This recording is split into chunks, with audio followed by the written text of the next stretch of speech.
Amalnya orang-orang kafir kelak di akhirat perumpamaannya seperti kamatsali safwanin, seperti sebuah batu yang besar, yang licin, yang halus.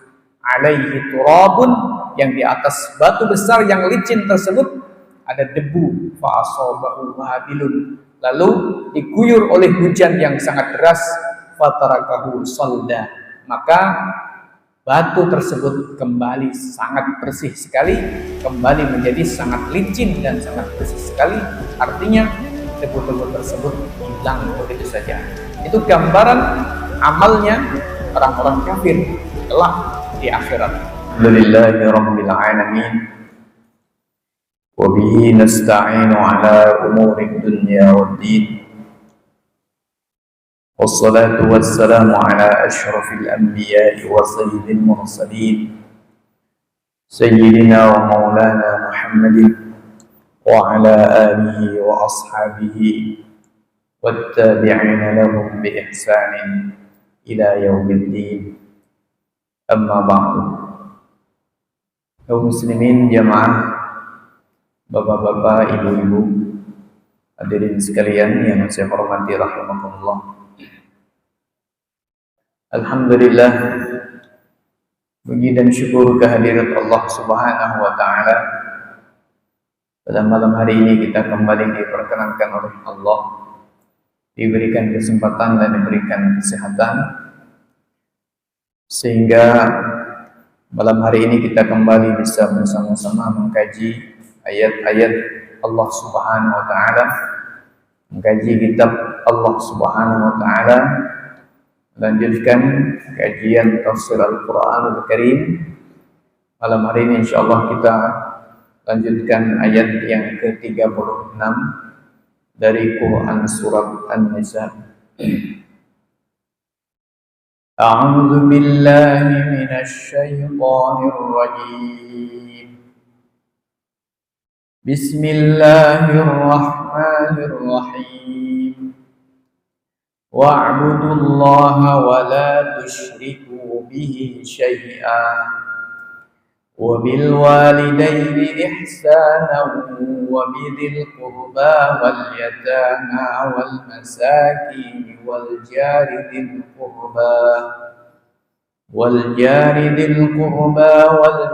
الْجُنُبِ وَالصَّاحِبِ بِالْجَنبِ وَابْنِ السَّبِيلِ وَمَا مَلَكَتْ أَيْمَانُكُمْ إِنَّ اللَّهَ لَا يُحِبُّ مَنْ كَانَ مُخْتَالًا فَخُورًا.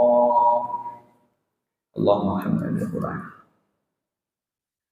وَاعْبُدُوا اللَّهَ وَلَا تُشْرِكُوا بِهِ شَيْئًا. Dan sembahlah Allah. Maknanya tauhidkanlah Allah, esakanlah Allah. Wala tusyriku bihi syai'an, dan jangan sekutukan apapun dengan Allah Subhanahu wa taala.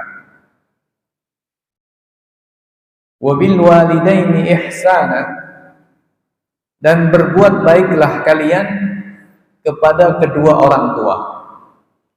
Wa bidzil qurba, dan kepada orang-orang yang memiliki hubungan kerabat. Wal yatama, dan berbuat baiklah kepada anak-anak yatim. Wal masakin, dan orang-orang miskin. Wal jari dzil qurba, dan tetangga yang memiliki hubungan kerabat. Wal jaril junubi, dan tetangga yang tidak memiliki hubungan kerabat. Was-sahibi bil jambi, dan berbuatlah baik kepada seorang yang menyertaimu, yang menjadi temanmu, yang menjadi sahabatmu.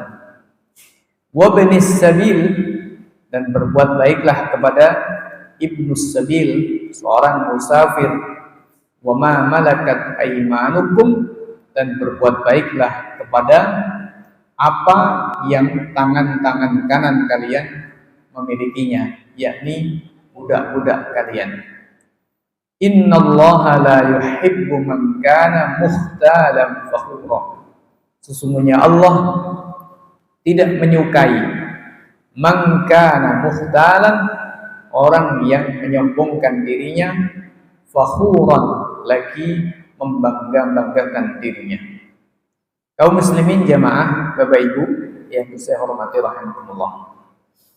Pada pertemuan sebelumnya telah kita sampaikan ayat Allah Subhanahu wa taala, wa'budullaha wa la tusyriku bihi syai'a.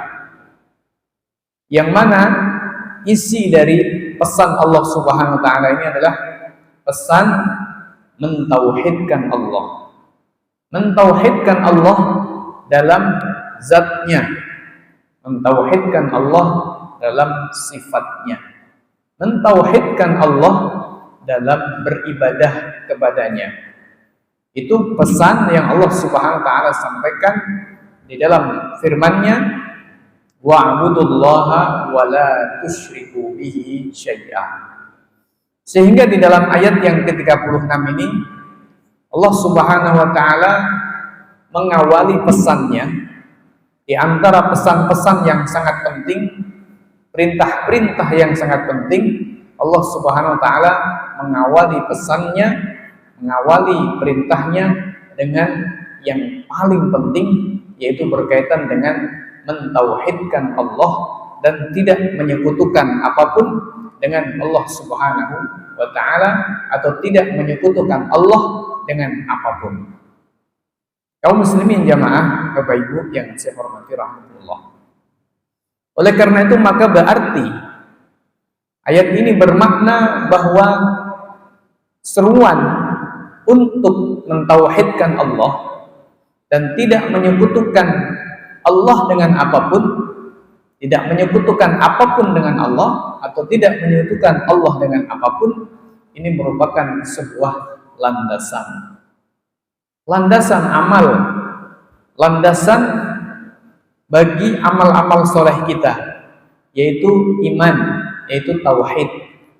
Maka seringkali kita sampaikan bahwa iman kita kepada Allah Subhanahu wa taala adalah merupakan asas, merupakan fondasi bagi amal-amal kita. Amal yang tidak dibangun di atas landasan tauhid, tidak dibangun di atas landasan mengimani Allah Subhanahu wa taala, maka sesungguhnya amal tersebut tidak ada nilainya di sisi Allah Subhanahu wa taala. Misalnya orang yang kafir kepada Allah, orang yang musyrik, orang yang menyekutukan Allah Subhanahu wa taala, maka meskipun dia beramal baik menurut kacamata manusia, meskipun dia berbuat sosial baik, berderma dan lain sebagainya, akan tetapi amal-amal itu tidak diterima oleh Allah Subhanahu wa taala, sebagaimana yang sudah sering kita sampaikan, seperti pada firman Allah Subhanahu wa taala, waja'alnahu haba'an mansura, maka kami jadikan amalnya seperti debu yang bertebaran atau bertaburan. Begitu pula firman Allah Subhanahu wa taala di dalam ayat yang lain, famathaluhu kamathali safwanin 'alaihi turabun fa'asabahu wabilun fatarakahu salda. Amalnya orang-orang kafir kelak di akhirat perumpamaannya seperti kamathali safwanin, seperti sebuah batu yang besar, yang licin, yang halus, alaihi turabun, yang di atas batu besar yang licin tersebut ada debu, fa'asabahu wabilun, lalu diguyur oleh hujan yang sangat deras, fatarakahu salda, maka batu tersebut kembali sangat bersih sekali, kembali menjadi sangat licin dan sangat bersih sekali. Artinya debu-debu tersebut hilang begitu saja. Itu gambaran amalnya orang-orang kafir kelak di akhirat, tidak ada sama sekali. Atau di dalam firman Allah Subhanahu wa taala bahwa kelak orang-orang yang kafir di akhirat, mereka menjumpai amalnya seperti fata morgana. Al-Quran mengatakan alladzina kafaru a'maluhum kasarabin biqi'ati yahsabuhu dhama'anu ma'a hatta idza ja'ahu lam yajidhu syai'an wa wajadallaha 'indahu fawaffahu hisabah. Perumpamaan amalnya orang-orang kafir kelak di akhirat itu, kata Allah Subhanahu wa taala, seperti orang yang menjumpai fata morgana. Kasarabin, seperti fata morgana, yaqi'atin, yang ada di tanah yang panas, di tanah yang tandus, yahsabuhu dhama'anu ma'a, dikira oleh orang yang sedang kehausan fata morgana tersebut adalah air. Nah, ketika didatangi karena dikira adalah air, apa yang terjadi? Hatta idza ja'ahu, ketika dia datang kepada fata morgana tersebut, lam yajidhu syai'an, dia tidak mendapati apapun. Begitu pula orang kafir kelak di hari kiamat, dia ketika dia membayangkan ada amal-amal baik yang akan dia dapatkan hasilnya, yang akan dia petik buahnya, tapi ternyata hatta idza ja'ahu lam yajidhu syai'an, ketika dia datangi ternyata tidak ada sedikit pun. Begitu amal ketika tidak dilandasi oleh keimanan. Bahkan orang yang beriman sekalipun, ketika dia beramal bukan karena Allah, misalnya karena riya, karena pamer, bahasa kita sekarang karena flexing, karena yang ingin menunjukkan kehebatannya, ingin menunjukkan kebaikannya, ingin dipuji oleh orang dan sejenisnya, maka itu pun juga menyebabkan amal itu tidak ada. Amal itu hilang, amal itu hangus.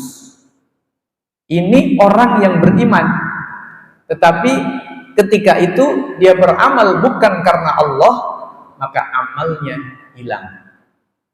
Nah, kaum muslimin jamaah, Bapak Ibu yang saya hormati rahimakumullah, maka ayat wa'budullaha wa la tusyriku bihi syai'an ini merupakan pesan yang paling penting di antara yang penting-penting yang Allah Subhanahu wa taala sampaikan di dalam ayat 36 ini, yang merupakan landasan bagi semua amal-amal kita, yaitu mentauhidkan Allah dan tidak menyekutukan Allah dengan apapun. Kaum muslimin jamaah Bapak Ibu yang saya hormati rahimakumullah. Wabil walidaini ihsanan. Kemudian Allah Subhanahu wa taala berpesan agar berbuat baik, berbakti. Maknanya berbuat baik di sini adalah berbakti kepada kedua orang tua. Allah Subhanahu wa taala di dalam Al-Qur'an ketika menyebut-nyebut bakti kepada kedua orang tua, Allah menyandingkannya dengan ibadah kepada Allah. Jadi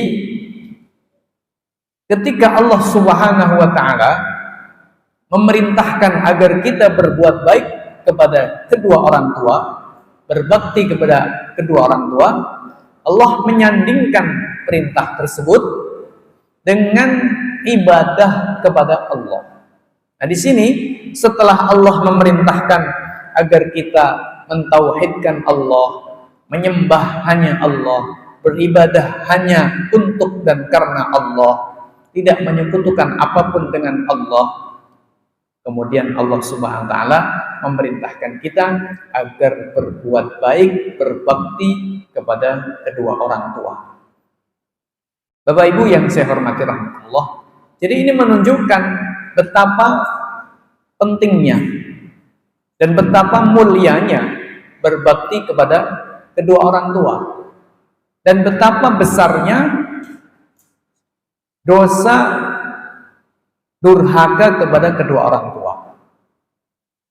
Karena Allah Subhanahu wa taala membarengkan perintah untuk beribadah dengan perintah untuk berbakti kepada kedua orang tua. Di dalam ayat yang lain misalnya Allah Subhanahu wa taala mengatakan, ya bani ya bunayya la tusyrik billahi innasyirka la dzulmun 'adzim wa wassaynal insana biwalidayhi husna. Ini ada dalam Quran surat Luqman. Allah mengatakan, menyampaikan pesannya Luqman Al-Hakim yang mendidik putranya. Luqman Al-Hakim mengatakan kepada putranya, ya bunayya, wahai putraku, la tusyrik billah, jangan kamu menyekutukan Allah. Inna syirka la zulmun azim, sesungguhnya kesyirikan merupakan kezaliman yang sangat besar. Lalu Allah melanjutkan, wa wassaynal insana biwalidayhi, dan kami berwasiat kepada manusia agar berbuat baik kepada kedua orang tuanya. Di dalam ayat yang lain Allah mengatakan, wa qadha rabbuka alla ta'budu illa iyyahu wa bil walidaini ihsana. Wa qadha rabbuka, dan Tuhanmu memutuskan, alla ta'budu illa iyyah, memutuskan, menetapkan, mengharuskan, alla ta'budu illa iyyah, kalian tidak menyembah kecuali kepada Allah. Lalu pesan yang kedua yang diwajibkan oleh Allah di dalam ayat ini, wabil walidaini ihsana, dan kalian wajib berbuat baik kepada kedua orang tua. Bapak Ibu yang saya hormati rahmatullah, tidak ada ajaran di dalam agama, di dalam pemikiran, atau di dalam agama atau pemahaman ajaran di luar Islam yang memiliki konsep birrul walidain, berbakti kepada kedua orang tua, seperti yang ada di dalam Islam. Ketika kita perhatikan ayat-ayat Allah, hadis-hadis Nabi Shallallahu Alaihi Wasallam yang memerintahkan agar kita berbuat baik kepada kedua orang tua. Bahkan ketika kedua orang tua kita berbeda agama dengan kita, berbeda keyakinan, artinya berbeda iman, berbeda agama dengan kita tetap diperintahkan oleh Allah untuk berbuat baik kepada mereka. Allah mengatakan, wa in jahadaka ala an tusyrika bihi ma laysa laka bihi ilmun fala tuti'huma wa sahibuhuma fid dunya ma'rufa. Quran mengatakan, wa in jahadaka, dan jika kedua orang tua kamu memaksa kamu, meminta kamu, ala an tusyrika bihi ma laysa laka bihi ilm, untuk menyekutukan Allah dengan yang lain, maka fala tuti'huma, jangan taati kedua orang tua.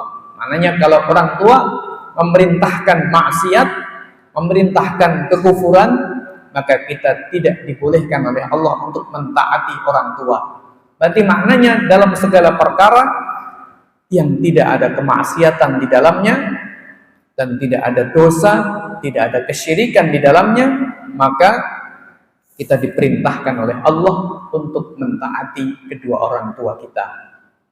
Kemudian Allah mengatakan, wa sahibuhuma fid dunya ma'rufa, dan pergaulilah mereka berdua. Sahibuhuma maknanya temanilah mereka berdua.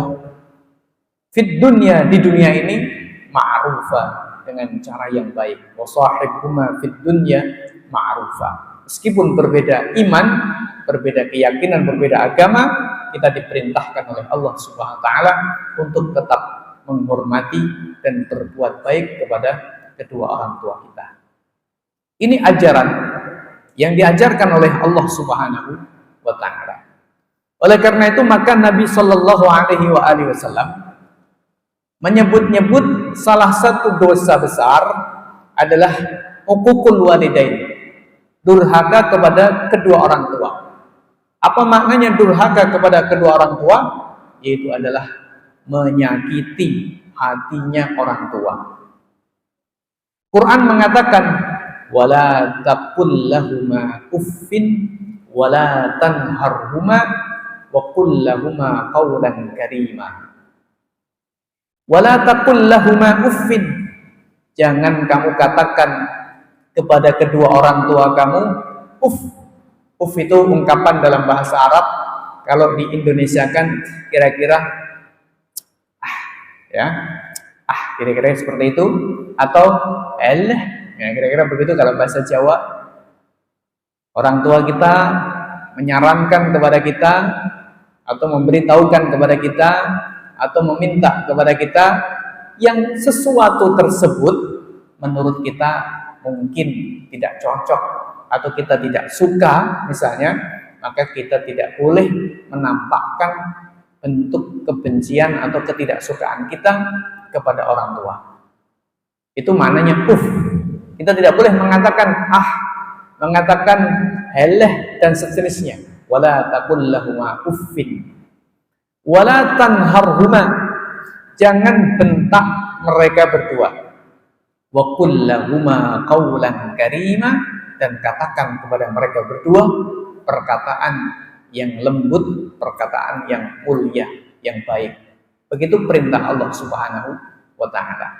Maka uququl walidain, durhaka kepada kedua orang tua, adzal walidain, idzaul walidain, menyakiti kedua orang tua, ini merupakan perkara yang diharamkan oleh Allah, bahkan tercatat sebagai bagian dari dosa besar. Kaum muslimin jamaah, Bapak Ibu yang saya hormati rahmatullah. Kenapa demikian? Maka jawabannya karena kedua orang tua kita punya hak yang sangat besar kepada kita. Karena kita hidup di dunia ini tentu saja atas kehendak Allah, atas anugerah dari Allah. Akan tetapi itu Allah Subhanahu wa ta'ala lewatkan kedua orang tua kita. Kita tidak pernah bisa memilih lahir dari bapak siapa, lahir dari ibu siapa. Allah yang memilih kita lahir dari bapak si A atau ibu si B dan seterusnya. Tentu saja itu merupakan anugerah dari Allah, dan artinya bapak ibu kita merupakan wasilah, merupakan perantara kita hidup di dunia ini. Andai kata bapak ibu kita tidak ada, maka kita juga tidak ada. Maka haknya Allah kemudian disandingkan dengan haknya kedua orang tua. Haknya Allah disembah disandingkan dengan haknya kedua orang tua, yaitu berbuat baik kepada kedua orang tua kita. Kaum muslimin jamaah Bapak Ibu yang saya hormati rahimakumullah. Ini Islam.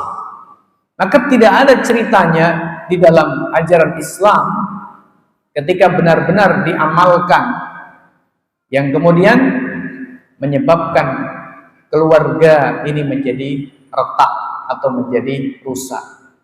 Hubungan antara orang tua dan anaknya kemudian menjadi putus. Tentu tidak ada ketika Al-Quran dan Sunnah Nabi Shallallahu Alaihi Wasallam ini benar-benar diamalkan.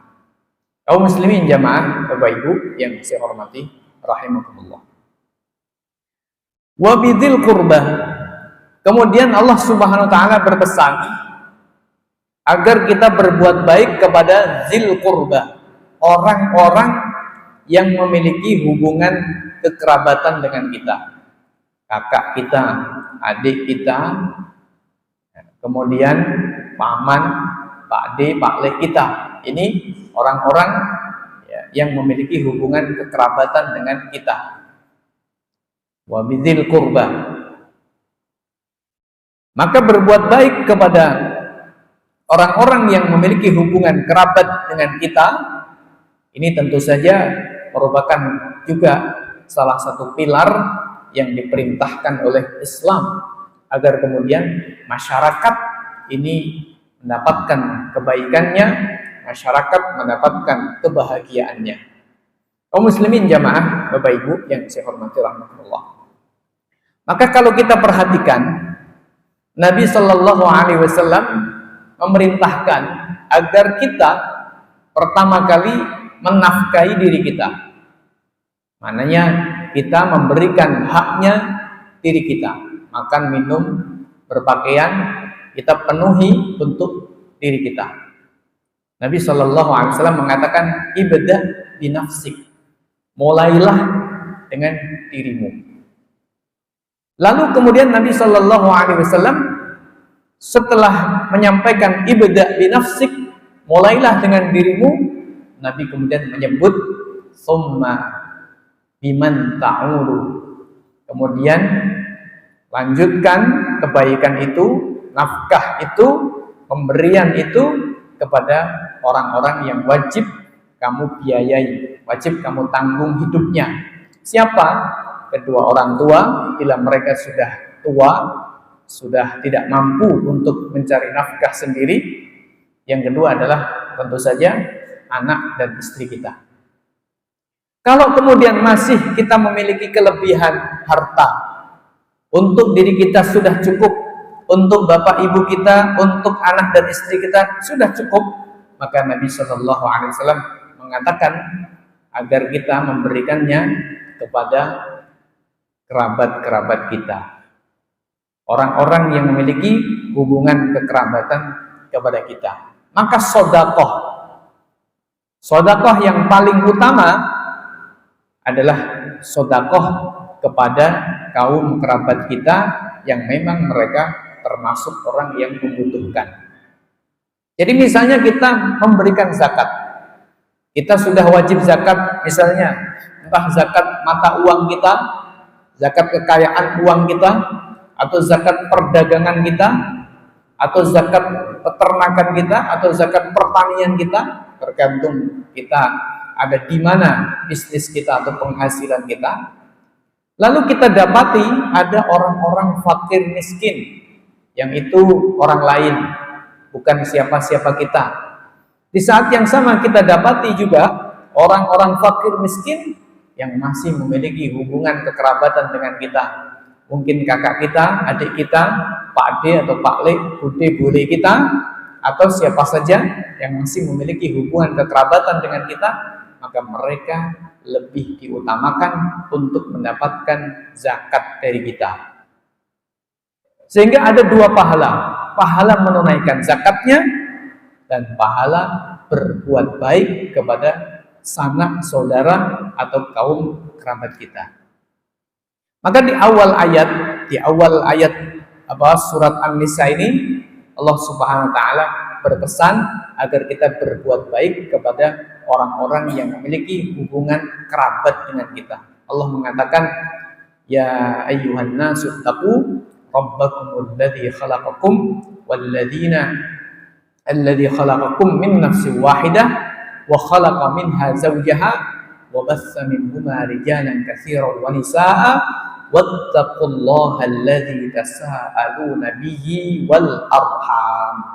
Nah, di situ Allah mengatakan wattaqullaha alladzi tasaaluna bihi wal arham. Takutlah kalian kepada Allah yang dengan namanya kalian saling meminta, wal arham, dan takutlah kalian kepada kekerabatan. Maknanya jagalah hak-haknya kerabatan. Maka Quran setelah berpesan agar kita berbuat baik kepada kedua orang tua kita, Allah berpesan wabidil qurba, kepada kaum kerabat kita. Apakah mereka kaya, apakah mereka miskin, wajib kita berbuat baik kepada mereka. Karena berbuat baik itu bukan hanya bermakna kita memberikan harta, bukan. Tapi berbuat baik dengan sikap kita, berbuat baik dengan ucapan kita, berbuat baik dengan perilaku kita. Itu artinya berbuat baik. Kalau yang kaya tentu tidak membutuhkan kita beri harta, tapi kita wajib berbuat baik kepada mereka dengan menziarahi atau silaturahim kepada mereka. Ketika mereka sakit, tentu saja punya hak untuk kita jenguk, itu bagian dari berbuat baik. Ketika mereka dalam kondisi mungkin membutuhkan kita, maka kita membantu mereka. Itu bagian dari berbuat baik kepada zawil qurba, orang-orang yang memiliki hubungan kekerabatan. Nah, Bapak Ibu yang saya hormati rahmatullah, di era hari ini, di masyarakat hari ini, kita kadang-kadang menjumpai orang punya saudara, orang punya kaum kerabat, tapi seperti tidak memiliki kerabat. kaum kerabatnya tidak peduli dengan dia, dan dia juga tidak mempedulikan kaum kerabatnya. Nah, tentu saja ini sesuatu yang miris, sesuatu yang memprihatinkan, seharusnya tidak terjadi di dalam Islam. Kaum muslimin jamaah Bapak Ibu yang saya hormati rahimahullah, oleh karena itu maka Allah Subhanahu wa taala pun melarang kita, mengharamkan kita memutus tali silaturahim. Allah mengatakan, Rasul sallallahu alaihi wasallam mengatakan, la yadkhulul jannata qati'ur rahimin, tidak masuk surga orang yang memutus hubungan kekerabatan. Kemudian berikutnya Allah berpesan wal yatama wal masakin, berbuat baik kepada anak-anak yatim, wal masakin, dan berbuat baik kepada orang-orang miskin. Kalau anak yatim dan orang miskin, kita wajib berbuat baik kepada mereka, itu karena mereka adalah orang-orang yang lemah. Kalau tadi karena kekerabatan, karena bapak ibu kita, karena masih ada hubungan kekerabatan. Kalau yang ini adalah lidufihim, karena lemahnya mereka. Al-yatama wal masakin, karena lemahnya mereka. Jadi artinya Allah memerintahkan kita agar berbuat baik kepada orang tua kita, berbuat baik kepada kaum kerabat kita, dan berbuat baik kepada orang-orang yang lemah. Ini luar biasa perintah Allah agar kita berbuat baik kepada orang-orang yang lemah. Bisa kita bayangkan ketika di antara kita tentu ada orang-orang yang mampu, ada orang-orang yang kaya, ada orang-orang yang cukup. Di saat yang sama juga ada orang-orang yang lemah, yatim mungkin, miskin, fakir ya, fakir dan miskin sama saja. Ketika kemudian masing-masing pihak menjalankan fungsinya, menjalankan apa yang menjadi tugasnya, maka tentu saja anak-anak yatim, orang-orang miskin ini akan mendapatkan apa yang kemudian mereka butuhkan. Karena ketika orang menunaikan perintahnya Allah, wal yatama wal masakin, berbuat baik kepada anak yatim, berbuat baik kepada orang-orang miskin. Kalau kemudian misalnya di satu desa itu ada 10 orang miskin umpamanya, lalu kemudian di sana ada 100 orang kaya, maka tentu saja 100 orang kaya untuk mensuplai 10 orang miskin itu ringan. Andai kata semuanya berbuat baik, mau melakukan kebaikan. Kaum muslimin jamaah Bapak Ibu yang saya hormati rahimahullah. Kemudian wal jari dzil qurba, dan berbuat baik kepada tetangga. Nah, tetangga ini kemudian oleh Allah dibagi menjadi 2. Al jari dzil qurba, tetangga yang memiliki hubungan kerabat, wal jaril junubi, dan tetangga yang jauh, mananya tidak memiliki hubungan kerabat. Jadi Bapak Ibu yang saya hormati rahmatullah, ada satu hak yang disebut dengan hakul jar, hak sebagai tetangga. Kalau tadi hakul wiladah, hak karena orang tersebut melahirkan kita, artinya menjadi sebab lahirnya kita, bapak ibu kita. Lalu kedua ada hakul qarabah, hak kekerabatan, yaitu sanak saudara kita. Lalu ada hakul du'af, hak karena dia lemah. Hakul maskanah, hak karena dia miskin. Ada anak yatim, ada orang fakir, ada orang miskin, ada orang-orang yang lemah. Lalu yang keempat ada hakul jar, haknya tetangga. Nah, tetangga ini kemudian dibagi oleh Allah menjadi 2. Tetangga yang masih kerabat dan tetangga yang tidak ada hubungan kerabat. Kalau tetangga ini kerabat, berarti haknya 2. Hakul qarabah dan hakul jar. Haknya tetangga, mohon maaf, hakul qarabah, haknya kekerabatan, dan hakul jar, haknya tetangga. Kalau tetangga ini tidak termasuk kerabat kita, maka punya satu hak atas kita, yaitu adalah hakul jar, haknya tetangga. Nabi Shallallahu Alaihi Wasallam di dalam banyak hadis berpesan agar kita berbuat baik kepada tetangga kita. Dalam banyak hadis, ya. Misalnya di dalam sebuah hadis yang diriwayatkan oleh Imam Bukhari, misalnya Nabi Shallallahu Alaihi Wasallam mengatakan, "Mazala Jibril yusini bil jar." Tidak henti-hentinya Jibril memberikan pesan kepada saya agar berbuat baik kepada tetangga. Itu kata Rasul Shallallahu Alaihi Wasallam. Jadi Rasul dipesani oleh malaikat Jibril agar senantiasa berbuat baik kepada tetangga. Di dalam hadis yang lain, Nabi Shallallahu Alaihi Wasallam mengatakan, "Wallahi la yu'min," demi Allah tidak beriman. "Wallahi la yu'min," demi Allah tidak beriman. "Wallahi la yu'min," demi Allah tidak beriman. Terus sahabat bertanya, "Man la yu'min ya Rasulullah?" Loh, siapa yang tidak beriman wahai Rasul?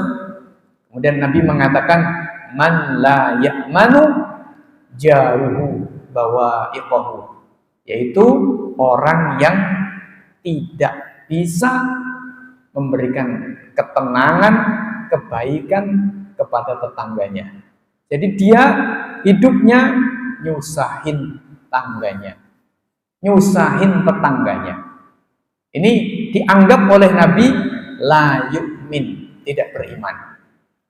Bapak Ibu yang saya hormati rahmatullah, maka ada yang tadi kita sebut dengan hakul jar, haknya tetangga. Tetangga kesulitan, kita memiliki kewajiban untuk membantu. Tetangga kesusahan, kita memiliki kewajiban untuk meringankan kesusahannya. Tetangga sedang istirahat, karena memang waktunya istirahat, kita wajib untuk memberikan hak istirahat. Malam-malam sudah waktunya istirahat, kita masih ramai, kita masih berisik, kita masih melakukan hal-hal yang mengganggu tetangga. Mungkin, mohon maaf, nyetel musik yang kenceng, padahal tetangganya butuh istirahat. Mungkin kita masih bekerja, sementara pekerjaan itu ada suara-suara yang mengganggu, ya. Mungkin nutuk-nutuk apa, mukul-mukul apa, dan sejenisnya. Ini tentu mengganggu tetangga, maka perlu diperhatikan. Kita naruh barang, kita parkir mobil atau kendaraan kita, maka kita wajib memperhatikan haknya tetangga. Intinya, kita tidak boleh mengganggu tetangga. Kaum muslimin jamaah, Bapak Ibu yang saya hormati rahmatullah, di saat yang sama Nabi memerintahkan agar kita bersabar kalau punya tetangga yang tidak baik. Jadi kita diperintahkan untuk berbuat baik kepada tetangga, tapi kalau ada tetangga kita yang tidak baik, maka kita wajib bersabar.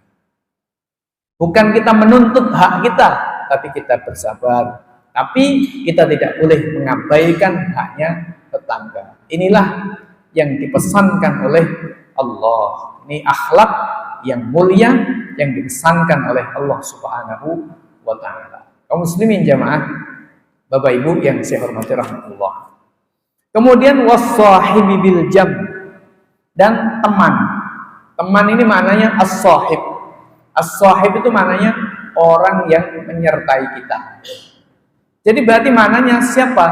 Kalau kita sedang perjalanan, ya berarti teman perjalanan kita. Misalnya panjenengan rombongan ya, sedang perjalanan dengan bareng-bareng dengan orang, maka orang yang sedang satu rombongan dengan panjenengan itu termasuk disebut dengan as-sahibi bil jam. Jenengan mungkin haji, jenengan mungkin umroh atau perjalanan jauh lainnya, bareng-bareng ada rombongan, maka rombongan itu adalah bagian dari as-sahibi bil jambi, orang yang menyertai panjenengan. Maka panjenengan punya kewajiban juga berbuat baik kepada mereka. Mana yang membutuhkan bantuan, dibantu. Mana yang kesulitan, kita ringankan kesulitannya. Begitu pula kalau kita punya teman, as-sahibi bil jam. Teman artinya orang yang ya biasa dengan kita, runtang-runtung dengan kita, berteman dengan kita. Itu berarti maknanya as-sahibi bil jam. Maka juga sama, dia memiliki hak untuk kita berbuat baik kepada dia. Maka di dalam Islam, pertemanan itu sesuatu yang dianjurkan dan diperintahkan, serta diperintahkan untuk menjaga hak-haknya. Musahabah, pertemanan. Kita punya teman dalam kebaikan tentunya. Teman jamaah masjid, teman pengajian, teman yang lain yang pada intinya adalah teman-teman kita dalam Islam, ya, punya teman-teman kita satu iman, satu Islam dalam melakukan kebaikan-kebaikan, maka itu adalah teman-teman kita yang mana mereka juga punya hak atas kita berbuat baik kepada mereka. Was-sahibi bil jambi. Wa ibnis sabil, dan ibnus sabil artinya musafir. Musafir orang yang jauh dari negerinya, jauh dari tempat tinggalnya. Ini kita wajib berbuat baik kepada mereka. Nah, termasuk hari ini yang sedang ramai dibicarakan adalah para pengungsi dari Rohingya. Mereka sebagian besar dan mungkin mayoritas atau mungkin semuanya adalah Muslim, dan mereka adalah orang yang tidak memiliki kewarganegaraan. Mereka adalah orang yang tidak memiliki kewarganegaraan. Dikembalikan kemana? Tidak ada tempat kembali bagi mereka. Maka sebagai sesama Muslim, apalagi mereka termasuk disebut dengan ibnus sabil, ada kewajiban untuk menolong mereka, untuk membantu mereka. Bukan kemudian kita provokasi untuk mengusir mereka. Bukan akhlak seorang Muslim. Negeri ini adalah milik Allah. Maka siapa saja tentu saja punya hak untuk tinggal di negeri ini dengan cara yang baik, karena Allah mengizinkan siapa saja yang baik, yang berbuat baik untuk tinggal di negeri ini. Hadis Nabi mengatakan, al-ibad ibadullah, hamba adalah hamba Allah, wal bilad biladullah, negeri adalah juga miliknya Allah. Nah, sedangkan kalau kemudian kita mengusir mereka dengan landasan ini bukan orang Indonesia, ini bukan orang Nusantara, ini namanya sentimen nasionalisme, sentimen kebangsaan, sentimen kesukuan yang oleh Nabi SAW dikatakan da'ha fa innaha muntinah, tinggalkan itu karena itu busuk, itu jijik, kata Nabi SAW.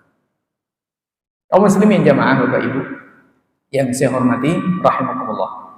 Jadi kaum muslimin memiliki kewajiban untuk menolong mereka.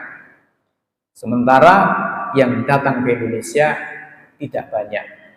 Ya, ada sekitar mungkin 2.000-3.000. Sementara yang sudah di Malaysia ada sekitar 12.000. Di Thailand ada sekitar 65.000. Totalnya pengungsi dan termasuk diantaranya adalah cukup besar jumlah dari orang-orang Rohingya tadi itu. Kaum muslimin jamaah Bapak Ibu yang saya hormati rahimakumullah. Ini wabnis sabil. Nah, begitu pula kondisi-kondisi yang lain yang mungkin akan terjadi. Kita bisa membayangkan Indonesia itu dalam 2050 mendatang mungkin diperkirakan ada banyak wilayah-wilayah yang hilang alias tenggelam. Kabarnya menurut para ahli seperti daerah pesisir di Jakarta, kemudian daerah Demak, daerah Semarang, daerah mana itu Pekalongan, sudah banyak yang mulai rob, yang mulai sudah sudah terendam oleh air laut. Lama-lama akan hilang juga. Nah, bagaimana kita seandainya mereka itu kehilangan? Nah, Tentu saja ini bisa menjadi pelajaran bagi kita semuanya bahwa ketika ada orang yang dalam kondisi kesulitan, mestinya kita memberikan solusi, memberikan jalan keluar. Karena setiap orang bisa saja diuji oleh Allah Subhanahu wa taala dengan kesulitan-kesulitan di dalam kehidupan ini. Wallahu fi aunil 'abdi ma kana al-'abdu fi auni akhi. Allah akan senantiasa menolong hambanya sepanjang hamba tersebut menolong saudaranya. Kemudian terakhir, wa ma malakat aymanukum, dan apa saja yang tangan-tangan kalian memilikinya. Maknanya berbuat baik kepada budak-budak kita. Zaman dulu ada budak. Kalau sekarang tidak ada, maka kita punya pembantu, punya karyawan. Maka kita juga wajib berbuat baik kepada pembantu kita, kepada karyawan kita. Orang-orang yang dalam tanda petik di bawah kita. Kita tidak boleh berbuat buruk kepada mereka. Maka pesan terakhir dari Allah, penutupan ayat, innallaha la yuhibbu man kana mukhtalan fakhura. Allah tidak suka, alias Allah benci terhadap orang yang sombong dan mengunggulkan dirinya, menyombongkan dirinya, membangga-banggakan dirinya. Dia merasa kaya, dia merasa nasabnya lebih hebat, dia merasa lebih kuat dan seterusnya, yang kemudian itu menimbulkan sikap-sikap yang buruk, sikap-sikap yang jahat kepada mungkin kerabat, mungkin orang miskin, mungkin anak yatim, mungkin tetangga, mungkin ibnu sabil, mungkin karyawan kita. Jadi munculnya sikap-sikap kita berbuat buruk kepada kerabat, kepada tetangga, kepada mungkin karyawan kita, pembantu kita, itu seringkali karena sikap sombong kita dan sikap kita merasa lebih daripada mereka. Maka kita akhirnya menyepelekan tetangga kita karena kita merasa lebih kaya, lebih kuat, menyepelekan orang-orang miskin, kita merasa lebih kaya, menyepelekan karyawan kita karena kita merasa lebih hebat daripada mereka. Maka Allah katakan, innallaha la yuhibbu man kana mukhtalan fakhura. Allah tidak menyukai, maknanya Allah membenci, maknanya Allah menganggap berdosa, haram hukumnya tindakan sombong, sikap sombong dan sikap membanggakan diri sendiri. Demikian kaum muslimin jamaah Bapak Ibu yang saya hormati rahimakumullah, yang bisa kita sampaikan pada kesempatan malam hari ini. Mudah-mudahan ada manfaatnya. Kurang lebihnya saya mohon maaf yang sebesar-besarnya. Kita akhiri, subhanakallahumma bihamdika asyhadu an la ilaha illa anta astaghfiruka wa atubu ilaik. Assalamualaikum warahmatullahi wabarakatuh.